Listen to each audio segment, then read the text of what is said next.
আপনারা এখানে যে কালো মেঘটা যে দিকটায় দেখতে পাচ্ছেন এদিকটায় রয়েছে কাঞ্চনজঙ্ঘা পাহাড়, আর এই সাদা দিকটা যে দিকটা দেখছেন এখানে রয়েছে সিকিম।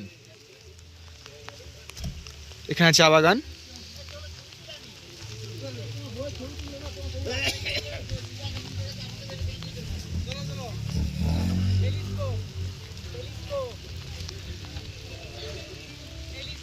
কি অপূর্ব দৃশ্য একবার দেখুন। হ্যাঁ দেখছি কতটা কভার করা যায়, ফটো পরে আগে ভিডিও করে নিই।